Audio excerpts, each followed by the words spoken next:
All right, welcome to Hoops Tonight, presented by FanDuel here at The Volume. Happy Tuesday, everybody. I hope all of you guys are having a great week so far. We're going to continue our midseason week today with the midseason awards, hitting on MVP, Defensive Player of the Year, Most Improved Player, and Rookie of the Year. You guys know the drill. Before we get started, subscribe to The Volume's YouTube channel so you don't miss any more of our videos. Follow me on Twitter at _JasonLT so you guys don't miss any show announcements. Then last but not least, if for whatever reason you guys miss one of these videos and you can't get back over to YouTube to finish, you can find them wherever you get your podcasts under Hoops Tonight.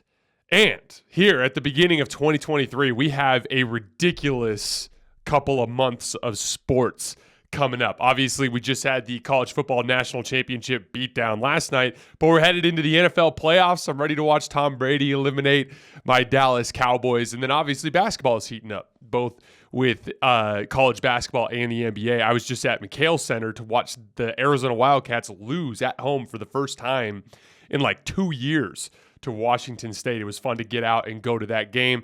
Watching them on TV is great. But how about we go to some of these games? I want you guys to check out Game Time. It's the fastest growing ticketing app in the United States. Game Time offers amazing last minute deals on all your favorite NBA, NFL, NHL, and NCAA teams. And on top of that, they sell last minute concert tickets too.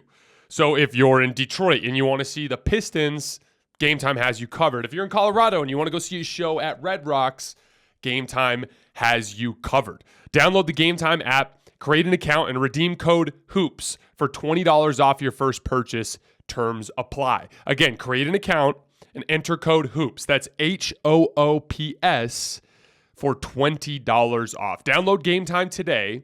Last minute tickets, lowest price guaranteed. All right, guys, let's talk some basketball. So you guys know the drill with my MVP list. Remember, I kind of split it evenly between three criteria. Who's the best player in the league? Who's the best player on the best team, and who's the most valuable to your team. If you want to simplify that, it's just ranking their individual success, ranking your team's success, and ranking how much you as an individual are contributing to that team's success. So I have, if the season ended today, my MVP as Kevin Durant. He's averaging 30.7 rebounds and 5 assists this season on an astonishing 67% true shooting, driven in large part by him knocking down the most difficult shot in basketball, the pull-up jump shot, at a ridiculous 55% clip. Easily the most efficient perimeter player season that we've seen since prime Steph Curry. He's also going to make an all-defense team. It's the best he's ever been. And he's been the best player that I've seen in the league this year. The Nets have the second best record in the NBA. They're just 1.5 games back of the Celtics for first place. They are top 10 in both offense and defense. And the Nets are 11 points per 100 possessions better when KD is on the floor versus when he's off. They are losing the KD off minutes by 3.4 points per 100 possessions this season. So he is checking all three boxes resoundingly. Now, KD is hurt, but we got to look closely at that because he's only missed one game all season. And if he ends up coming back before, February 1st, then in all likelihood, he's going to end up finishing the season around 70, 72 games played. And if that's the case, time played is not going to be a factor. So he checks all three boxes resoundingly. Now, the one last point I wanted to hammer home with Kevin Durant is his leadership. Say what you want about the trade request this summer, and I think that's going to be something that lingers in a lot of people's minds, and they're going to have a hard time getting over that. But the reality is as far as trade requests go, it doesn't really get much more professional than what Kevin Durant did. He waited until the offseason. He gave them a clear list of preferred teams. He explained why to the front office and the ownership group, specifically why he was frustrated. I don't like Steve Nash. I don't think he practices. I don't think he practices us hard enough. I would like a change of leadership there. He obviously expressed some lack of confidence in Sean Marks, but when the season got started, it turned out that the roster was actually pretty talented and functional, so Sean Marks was off the hook, but the Steve Nash stuff ended up being a real problem at the start of the season, at least from the standpoint of buy-in down the roster. So when he didn't get what he wanted over the summer, when they didn't trade him, what did KD do? He basically leaked to the press that he was recommitted to the team and that he was going to be in net for the future. So he basically took back his trade request to demonstrate a clear commitment to doing the best he could with the Nets within this season. So I don't really necessarily, especially in the modern culture of the NBA where there are all these trade requests, I don't necessarily knock him for that. Now, in the season, this is where his leadership becomes a big factor, because one of the big reasons I believe why Kevin Durant wanted a trade is because he realized the fundamental problems with the Kyrie partnership. Obviously, he has the utmost respect for Kyrie's talent, but he knows that basketball isn't the biggest priority for Kyrie, that his activism is his biggest priority. And Kyrie straight up tried to submarine their season again this year at the beginning of the year with all the anti-Semitism stuff. So you can see why, from KD's perspective, why he wanted the trade to begin with. But that happened this year anyway. And the season was falling apart at the seams. The player that is supposed to be his partner in crime was not worried about basketball and was doing stuff off the court that was hurting the team. I'm not going to talk about any of the actual subject matter. That's not my job. But whatever you want to think about it, it absolutely was a distraction that was hurting the team and literally took the second best player from the team away because he was suspended. That all happened. All of it was falling apart around Kevin Durant. And then what happened? Right after the Kyrie suspension, the Nets were on the road for 10 of the next 12 games. And that's a lot of traveling, going to hotels. Even when they came home, they were home for just one game at a time, and then they would go out on another road trip. In a weird way, that was kind of perfect for that team to galvanize themselves around the camaraderie of the locker room. I credit Kevin Durant for that, specifically his love for the game of basketball and the way that shined through all the drama and got everybody in that locker room to buy into the one thing that they do better than anything else, which is basketball. It got them focused back on the goal, and all of a sudden the wins started to rack up. Then when Kyrie returned, he had no choice but to assimilate into that role and to buy into the basketball because the team was winning. So in a weird way, KD not only galvanized the group and turned the season around, he also put Kyrie in a predicament where he had no choice but to be by Kevin Durant's side and go after this thing with him. And so that leadership element is a huge underrated part for me. Now, he would be my number one MVP pick anyway because of the contributions he's made on offense, and I think he has been the best defensive player this season among the 5 players that made my list. So I would have him up there anyway, but I do think that leadership part is a massively underrated part of his case. Number 2, Nikola Jokic. 25, 11, and 10 on 69% true shooting. I'm not going to dive too much into numbers because we did a lot of that yesterday for the All-NBA stuff. Kind of an uneven defensive season. He could still have some issues guarding in space or when he's in pick and roll and he has to come higher up to the level of the screen because of a good pull-up shooter or something like that. On tape, he's been sprinting back in transition a lot better than most slow bigs in the league, but the Nuggets are literally the worst transition defense in the league, according to Cleaning the Glass. The Nuggets give up a 135.4 defensive rating on transition possessions. It's a big part of why they're the 23rd ranked defense overall. So regardless of the individual areas where Jokic has improved, he has not been able to anchor that defense in the way that most of his peers at the center position can do. Guys like Joel Embiid, guys like Bam Adebayo, guys like Draymond Green, guys like Anthony Davis, they're just so much better at that than him. And specifically at that position, it can be a problem. So that's kind of like the one knock on him. But in spite of that, he's been so good offensively that I still think he's the 3rd best basketball player I've seen this year. I'd have KD 1, and I'd have Steph 2, and then I'd have Jokic at 3, just in terms of what I saw within this regular season. The Nuggets have the same record as Brooklyn. They're the 2nd best record in the league, 1.5 games back of Boston. And the Nuggets are an astonishing 25 points per 100 possessions better when Jokic is on the floor versus when he's off. So once again, he checks all 3 boxes resoundingly. He's in the conversation for best player in the league. His team has the 2nd best record in the league, and he's immensely valuable to that team. But I give a slight edge to Kevin Durant. 1, because of defense and the season that Kevin Durant's having on that end of the floor. And secondly, I think the degree of difficulty is still a touch higher for KD from the talent perspective of what's on the roster. All right, moving on. Number 3, Luka Doncic. So he's averaging 34, 9, and 9 this season, 61% true shooting. Once again, uneven defensive season. He's got good possessions here and there, Good defensive rebounder, which is obviously vitally important to ending defensive possessions, but he takes a lot of possessions and games off entirely on the defensive end of the floor, really sloppy rotations, conceding three-point shots, things along those lines. Again, I don't blame him. I've talked this to death. The role that he's in requires him to be so available on the offensive end of the floor for that team that they really can't afford to have him exerting himself to a great extent on the defensive end of the floor. But it is the reality, and it is part of the total package of how he contributes to winning. He's the fourth best player in the league that I've seen this year within this season behind KD, Steph, and Jokic. The Mavs are 23-19, which is only the ninth best record in the league, but they're only 4.5 games back of Denver and Brooklyn, so it's still within reach that they could go on a run.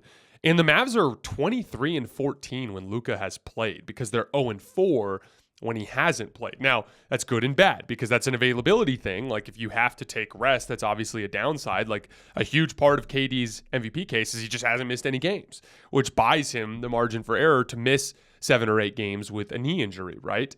Luka has missed 4 games, and the Mavericks have lost all 4 of those. So you got to factor that in. But the flip side of that is, like, man, when Luka's on the floor, they're 23-14. That's like, top tier, second tier stuff in this league with a really limited roster.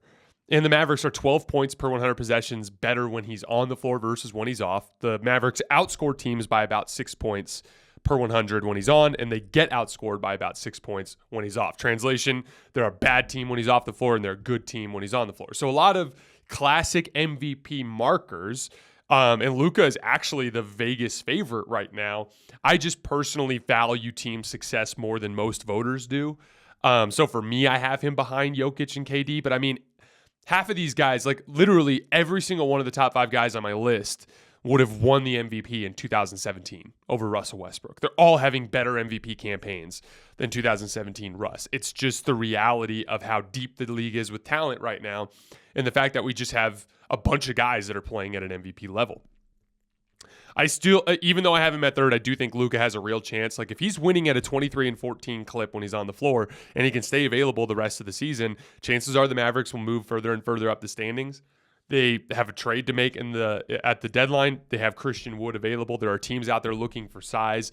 I've seen reports that they don't necessarily want to extend Christian Wood at the number that he wants, so they might end up trading him at the deadline anyway. Maybe they can get back some real ball handling to ease up some of those responsibilities. I do not think that he's out of the running by any stretch, but right now I have him at third. All right, number 4, Jayson Tatum, 31-8-4 on 61% true shooting. Good, not great defensive season. I think Kevin Durant's having a better defensive season. It's a big part of why he's number 1. He's the 7th best player that I've seen this season behind KD, Steph, Jokic, Luka. I'd have Giannis at 5, LeBron at 6, and then Jayson Tatum at 7. Lines up pretty well with what I had this summer. I think I had Tatum at 6th in the league this summer, and he's kind of held up his end of the bargain there. The Celtics have the best record in the league, and the Celtics are 5.4 points better per 100 possessions when Tatum is on the court versus when he's off. Again, in any other year, that's a legit MVP case. But when I'm looking at Luka, Jokic, and KD, they are better players that are on lesser teams with less talent, that the teams are performing nearly as well as the Celtics. And I think those 3 guys are contributing more to winning when you factor in all the ways that they contribute. It's a tight race. It is what it is. I just think Tatum's 4 as a result of the competition, but he is playing at a bona fide MVP level. Number 5, I have Giannis. He's having a really weird season. Giannis is below 50% from the field in his last 13 games, which is obviously not very Giannis-like. Outside of the restricted area this season, he's shooting just 27%. So if he's not laying the ball up or dunking it, he's missing 3 out of 4 shots. So that's weird. And then there's some weird on-off stuff too, which we'll get to in a second. But 32, 12, and 5, 59% true shooting, which is still really good, even though it's not very Giannis-like.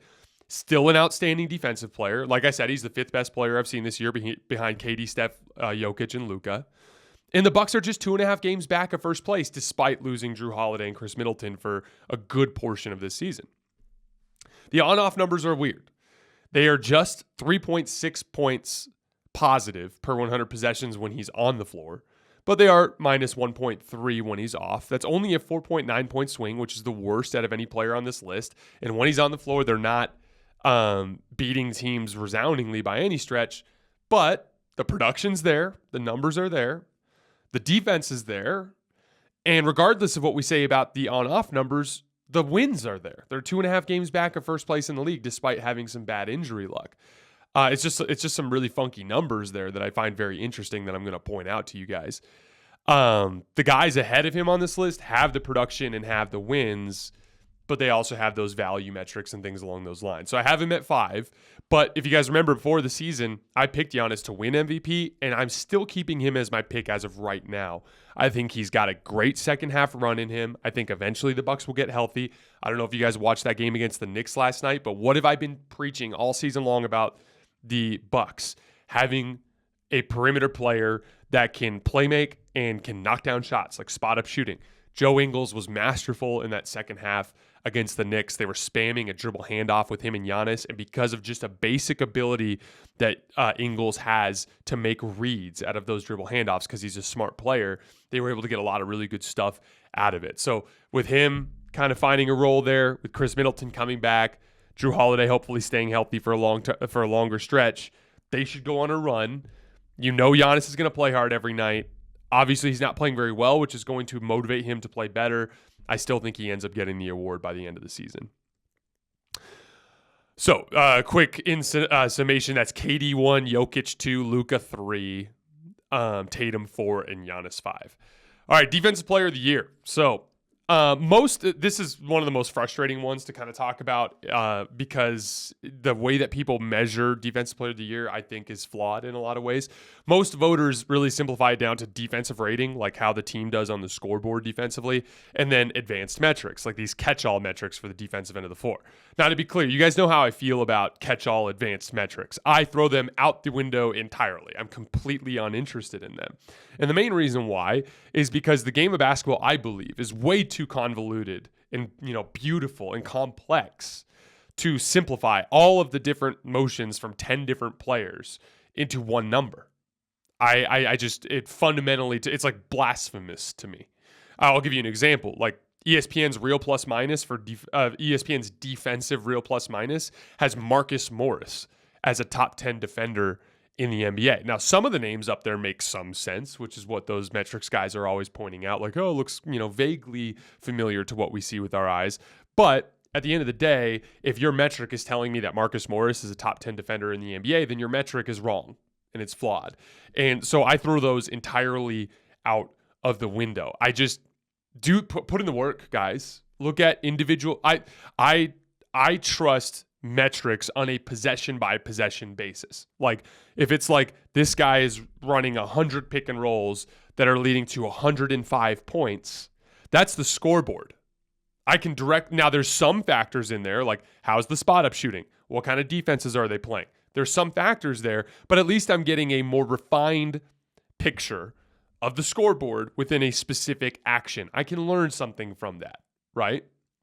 Look, I love cleaning the glass because of the way they track half-court offensive ratings versus transition offensive ratings. Those are two different settings. When the game is helter-skelter, it's easier to score than when you're trapped in a half-court set. That's a great evaluator for when we get to the postseason and we're looking at teams that are primarily going to trap you in half-court sets because of them sprinting back in transition, communicating, and getting matched up, right?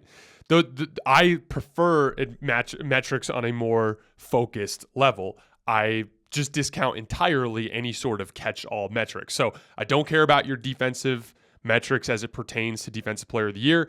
And then defensive ratings, it's just the scoreboard. So it does have some bearing, but you got to remember there's 4 other players on the floor. And a lot of times whether or not your team can get stops has a lot to do with what the other players on the floor are doing. I'll give you an example. Last year, even when Anthony Davis was available for half the season, they weren't getting stops at a high rate when he was on the floor because around him it was an atrocious defensive team. And Anthony Davis was still a flawed player back then, wasn't hitting his jumper, any of those kinds of things, but he was still a very good defensive player, and it just wasn't amounting to stops. So what I'm going to be doing is looking at all of the film that I've watched this season and the defensive players that I thought actually contributed to getting stops on a possession basis more than their peers. For example, FanDuel has Jaren Jackson Jr., Brook Lopez, and Nick Claxton as the top 3 most likely Defensive Player of the Year guys based on odds. And they're all very good. Jaren Jackson's blocking a ton of shots, although for him, he can get a little out of position sometimes. The other thing with Jaren Jackson is he fouls a lot. The other thing with Jaren Jackson is he missed a big chunk of the season to start the year. Brook Lopez, for instance, blocks a ton of shots. Milwaukee has the defensive ratings. The thing with Brook is his job is very easy. He runs the deepest drop in the league. They concede three-point shots to whatever his matchup is every single game to allow him to linger by the rim. He does not need to cover nearly as much ground as the other defensive anchors in the league, and he's flanked by Giannis, who can do more of the mobility-related stuff, right? So those two guys didn't make my list, and they're the two favorites in Vegas.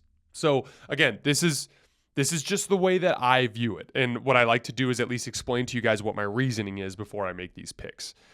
All right, so number one, the guy that I have to win Defensive Player of the Year if the season ended today is Draymond Green. He's by far the best defensive player that I've seen on tape this year. By the way, the Golden State Warriors allow just 108.9 points per 100 possessions when Draymond's on the floor. The Cleveland Cavaliers in totality have the best defense in the league this year, allowing 109 points per 100 possessions. So the Warriors overall have the 19th ranked defense in the NBA because they can't get stops when Draymond's off the floor. When Draymond's on the floor, they literally defend better than the Cleveland Cavaliers do. So that's why just looking at a team's defensive rating to me is not a fair assessment. Even just within Draymond's defensive rating, that 108.9, that doesn't factor in the fact that they're regularly playing lots of small guards, that they're regularly playing a lot of young players, that because of Andrew Wiggins missing a huge chunk of the season and their inability and the loss of Gary Payton II, Otto Porter Jr., they're very thin on the wing. Very thin. And they're getting a lot of stops with Draymond Green on the floor. And it's because he is a one-man wrecking ball on the back line. Those of you guys who are Warriors fans who've been watching the show, I've broken down a half dozen different plays in the last couple weeks where Draymond Green was in as precarious a position as you can possibly be in a basketball game, where 99.9% of those possessions end in dunks or layups, and he has blown them up and sent them the other way. There are games that the Warriors won because of Draymond Green blowing up play after play at the end of these games. And he's incredibly versatile. He could do it in drop coverage. He can do it as a help defender off of a shooter in the corner. I literally showed you guys a play the other day where he blew up a lob pass that Kevon Looney was in the coverage by flying out of the weak side corner. I think it was in the Detroit Pistons game, if I remember correctly. But he can also switch onto any player in the league and competently defend, just like we saw him do with Jaylen Brown in the finals. I think he's the best defensive player that I've seen this year on film. FanDuel has him as the 9th best odds. Isn't that crazy? Plus 3,300. And it's because the Warriors are 19th overall in defense. Now, one other thing too, and the reason why I'd still view him as a decent betting opportunity is the Warriors are 19th in defense, but there's not a huge gap between 19th and 9th. It's only a couple points per 100 possessions. And you have half the season left. Not only that, there's real urgency for the Warriors. There's urgency because they have a ground to make up in the standings. And they'd rather have home court, and they view that as an opportunity. My guess is they look at the 2 seed as achievable if they have a good run to end the season. You have Steph Curry coming back, which means I think he's coming back tonight. We'll have an instant reaction video. I told you guys we might not do the Nets Celtics because Kevin Durant's hurt. Well, that's what happens. So we're ditching Nets Celtics. We're going to do an instant reaction video after tonight's game when Steph Curry makes his return. But with Steph coming back, that's more baskets, which is going to give you more opportunity to set your defense. Andrew Wiggins is coming back. Andre Iguodala has made his appearance to start this season. So you're getting deeper on the wing. The urgency is there. Your offense is going to be better. All of that leads to what I think should be a defensive run for the Warriors. So I still think he's got a good chance to end up winning the Defensive Player of the Year award. Number 2, I have Myles Turner. It's a similar type of deal to Draymond. The Pacers are 18th in defense, so he's not even being factored in. FanDuel has Myles Turner at a plus 11,000 to win the award.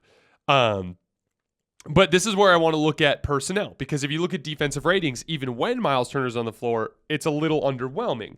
But you got to dig deeper. The top 5 minutes guys for the Pacers. So top 5 total minutes played for Pacers that are not named Myles Turner are all guards. You know, Aaron Nesmith, Andrew Nembhard, Tyrese Haliburton, Buddy Hield, and Bennedict Mathurin. That's the guys that are playing around Myles Turner all the time. 6 of the top 7 are guards because now I've got TJ McConnell and then obviously Jalen Smith as the backup center. So basically, whenever Myles Turner's on the floor, it's most likely that he's going to be playing around guards. Every once in a while, there'll be O'Shea Brissett out there for a little while. You know, he's 6'7", a little bit more functionally as a wing. But for the most part, he's playing out there with guards. And Indiana is afforded that luxury because of what Myles Turner does as a backline rim protector. Flying around blocking shots, he's 4th in the league in total blocked shots. He's a great post defender. We've seen him in several key center matchups defend really well this year, and he can competently switch out to the perimeter. He's never going to get the credit for it the way that he deserves because of the team defensive ratings. But when you factor in degree of difficulty and what he does cleaning up messes for those small guards, which allows them to have so much ball handling and shooting on the floor that they can just drive and kick teams to death, that's because of Myles Turner. And so I have him as second in my Defensive Player of the Year voting. Number 3, matching up with FanDuel, is I have Nick Claxton. Him and Kevin Durant are basically by themselves anchoring the 9th best defense in the league just by making extra efforts around the rim with their length and athleticism. This is not a great perimeter defense team. They're allowed to press up on guys. They do a ton of switching, encourage guys to press up into the handle, knowing that if they get beat off the dribble, you've got Kevin Durant and Nick Claxton waiting on the back line. That's a luxury provided by their backline defense. He's been the 3rd best defender that I've seen this season. All right, most improved player. Number 1, Lauri Markkanen. I actually had on FanDuel, Shai Gilgeous-Alexander is the favorite, but I think there's actually a much larger gap between what Lauri used to be and what he is now versus Shai. Lauri's averaging 25 points per game, which is 10 more than last year. He's the 2nd best spot-up player in the league to run at least 150 spot-up possessions at 1.32 points per possession behind Georges Niang of the Philadelphia 76ers. He's having an outrageously good isolation season. He's run 54 of them and scored 71 points. That 1.32 points per possession is best in the league among the 71 players who have run at least 50 ISOs. He is a bona fide franchise cornerstone after being salary filler the previous season. He's the most improved player in the league. Shai Gilgeous-Alexander. He's taken the leap from lower level star to like mid-level star, like right below that superstar tier. He's got like I said yesterday, the best combination of pull-up jump shooting and downhill scoring that we have in the league. And he is single-handedly turning a rebuilding roster into one that is a pain in the ass to beat on any given night. Yeah, the Thunder's record's not that great, but when you have them on the schedule, if you bring a lax effort, you're going to get beat. Number 3, Tyrese Haliburton. He's gone from interesting young guard to a legit offensive engine for an Eastern Conference playoff team, a good one that's out of the play-in. They're the 6th seed right now. The Pacers score 1.05 points per possession in both pick and roll and ISO for Tyrese Haliburton on massive volume. He's already run almost 800 pick and rolls this year. Bottom line, he's that initial advantage creator. He's the one that creates that first driving kick, whether it's in ISO or pick or roll, to get the team into their driving kick, and then all those other guards capitalize on that advantage. He's my 3rd in most improved player. Rookie of the year, honestly, was as clear-cut as it gets. 1, 2, 3. Paolo's number 1, 21, 7, and 4, 55% true shooting, which is totally respectable for a young player. He's already the 6th best post player in the league to run at least 75 post-ups at 1.09 points per possession. He's just a man amongst boys as a rookie, which is really unusual in NBA history. Number 2, I'm flopping from where we were last time because Ben simply played better. Ben Mathurin is at number 2, 17 points per game on 56% true shooting. He's really thriving in that guard-heavy pass-first offense we were just talking about with the Pacers. But he's doing most of his work in transition and in spot-up situations, which is going to be a little bit different than what we see from Jaden and Ivey. But just in the last couple of weeks, they're really starting to ISO him more. And the main reason why is he's getting by people off the dribble, which, again, we talk about this all the time, but dribble penetration is so valuable in the NBA to get teams into rotation. Now, right now, he's not making good reads out of it, which is why the numbers aren't great. Like just in the last few games, he's running a lot of people over for offensive fouls or missing layups, doing things around the rim because he's not making reads when he gets that dribble penetration. But it's like a legit huge positive that NBA defenders just can't keep Ben Mathurin in front. And eventually teams are going to find a way, his team is going to find a way to weaponize that in an on-ball role as he gets older. His ISOs are ticking up closer to 1 point per possession. That's how you can tell. And I'm curious to see how that ends when the season's over. Number 3, Jaden Ivey, 15 points per game on 51% true shooting. Again, completely different role than Ben Mathurin. About the two most common play types for Ben Mathurin are spot-up situations and transition runouts. The most common play type for Jaden Ivey is pick and roll. Ever since Cade Cunningham got hurt, he's running a ton of pick and rolls. He's run like 350 of them this year. He's bad at it. Like, he's not doing a good job, but it's like he's a young guard, and almost every young guard is bad at it. So while he's getting thrown into the fire on a bad team, Ben Mathurin's thriving in a drive and kick environment. So I want to be clear. Ben Mathurin deserves to be second on this list, but I do think Jaden Ivey's a better player. He's just in a tough situation. So I just want to make sure that we acknowledge that difference. All right, guys, that is all I have for today. As always, I sincerely appreciate your support. We're going to be back tomorrow going over our contender list, kind of like a power rankings mixed with just putting into tiers again like we did before the season, but it's all going to be in one video. And then we'll also have probably earlier in the day, a instant reaction video to the Warriors' return of Steph Curry tonight. All right, guys, I will see you tomorrow.